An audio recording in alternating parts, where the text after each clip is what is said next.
എന്തു പറ്റി? എന്തെങ്കിലും ബുദ്ധിമുട്ട് തോന്നുന്നുണ്ടോ? ഇല്ല ഡോക്ടർ, പെട്ടെന്ന് ഒരു തലചുറ്റല് പോലെ വന്നു, പിന്നൊന്നും ഓർമ്മയില്ല.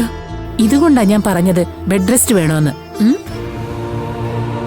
അതോ അന്നത്തെ പോലെ പൂജയോ വല്ല ചടങ്ങുകളോ ഉണ്ടായിരുന്നോ?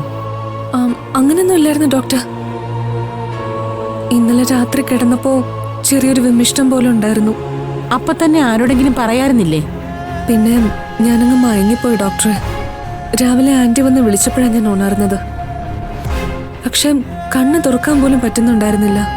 ഞാൻ ആദ്യമേ പറഞ്ഞില്ലായിരുന്നോ, ഇതുപോലുള്ള ട്രീറ്റ്മെന്റിലൂടെ ഗർഭം ധരിക്കുന്നവർക്ക് ഇത്തരം പല അനുഭവങ്ങളും ഉണ്ടാവാറുണ്ട്. മാനസയ്ക്ക് മുഖത്ത് നല്ല ക്ഷീണവും വിളർച്ചയും ഒക്കെ കാണുന്നുണ്ട്. മെഡിസിനൊന്നും കറക്റ്റ് സമയത്ത് കഴിക്കാറില്ല അല്ലേ? കഴിക്കാറുണ്ട് ഡോക്ടർ. പക്ഷെ മുഖത്ത് കാണുന്നില്ലല്ലോ.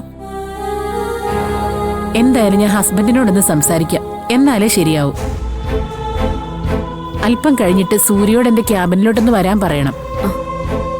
അതുപോലെ ഫുഡും വെള്ളവും എല്ലാം കൃത്യമായിട്ട് കഴിക്കണം, കേട്ടല്ലോ? ശരി ഡോക്ടർ. വിളിക്കാൻ മറക്കല്ലേ.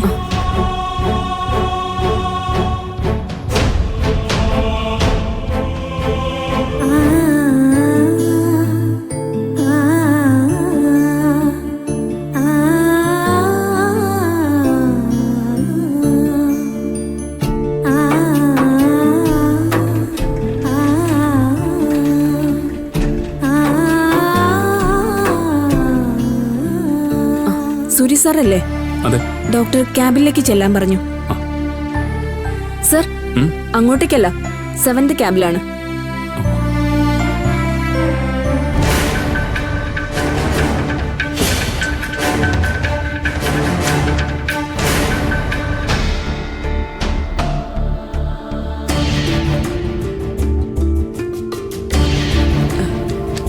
ഞാൻ സൂര്യ വരാൻ പറഞ്ഞു എന്ന് പറഞ്ഞു.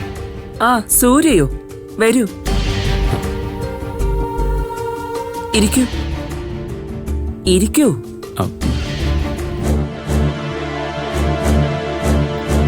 കൺഗ്രാറ്റുലേഷൻസ്. എന്തിനാ ഡോക്ടർ? നിങ്ങളുടെ വൈഫ് പ്രഗ്നന്റ് ആണ്. അതെനിക്കറിയാം. പെട്ടെന്ന് ഇങ്ങനൊരു ബോധക്ഷയം എന്തുകൊണ്ടാ ഉണ്ടായെന്ന? എന്തൊക്കെയാ ഈ പറയുന്നത്? വൈഫ് പ്രഗ്നന്റ് ആണെന്ന് അറിയാമായിരുന്നോ? അതെ ഡോക്ടർ. അതിനിപ്പോഴല്ലേ കൺഫേം ആയത്, പിന്നെ എങ്ങനെ നേരത്തെ അറിയുന്നത്? വൈഫ് ഈ വിവരം അറിഞ്ഞപ്പോ നല്ല സന്തോഷത്തിലായിരുന്നു. വൈഫാ പറഞ്ഞത് സൂര്യ കാണണമെന്ന്, അങ്ങനെ വരാൻ പറഞ്ഞത്. ഡോക്ടർക്ക് ചിലപ്പോ ആള് മാറിയതായിരിക്കും. ഡോക്ടർ തേടിയ സൂര്യ ഞാനായിരിക്കില്ല. അപ്പോ ഭാവന സിസ്റ്ററുടെ ഹസ്ബൻഡ്? ഭാവനയോ? അതെ, സൂര്യയുടെ വൈഫല്ലേ ഭാവന സിസ്റ്റർ? അതെ. ഭാവന ഇവിടെ ഉണ്ടോ? ഉണ്ട്. അതാ ഞാൻ പറഞ്ഞത് ഭാവന ഗർഭിണിയാണെന്ന്.